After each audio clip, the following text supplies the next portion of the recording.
This palace, inspired by Colosseum, perfectly represents the Renaissance spirit adapted to the needs of a private house.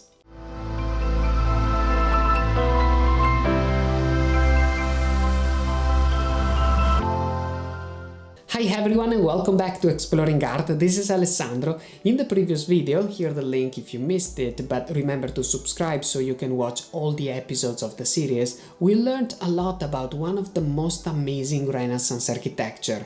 And today I'm going to talk about another important building, Palazzo Rucellai by Battista Alberti. Before I said that the palace design was inspired by Colosseum, and I was serious. Renaissance in fact has its roots in classical art, and this construction is important because it represents that combination, so let's start to discover it.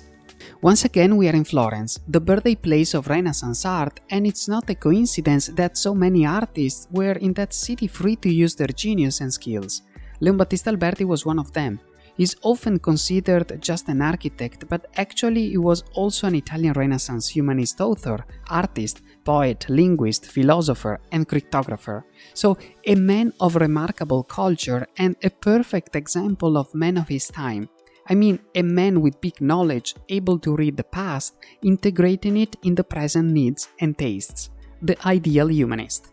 Wow, I feel so poetic. But all these elements are very important because in the architecture we are looking at today, we can read all these theoretical features applied to something concrete like a construction.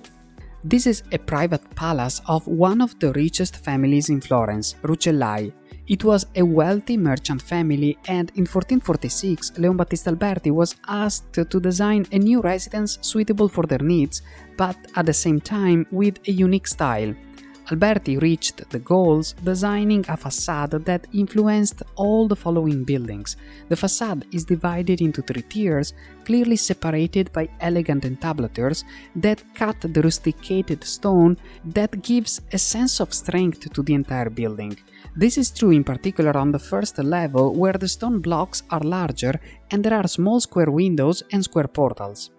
The overall horizontality of the facade is called trabeated architecture, and it's broken by the presence of pilasters that support the entablatures, but actually they have the visual purpose of giving more elegance and order thanks to the grid structure. On each tier the pilasters are perfectly aligned, but they are of 3 different orders: Tuscan on the first, Ionic on the second, and Corinthian on the third.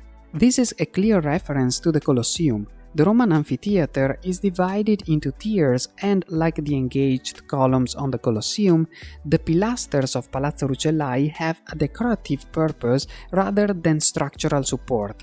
Also, on both buildings, the order of the columns changes, going from least to most decorative as they ascend. Another recall to the Colosseum is the round arched windows in the second and third tier.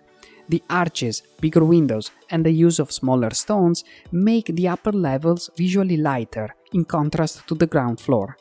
There is a reason. The first tier or ground floor was for business, and Rucellai were rich merchants, so probably there was important stuff to protect.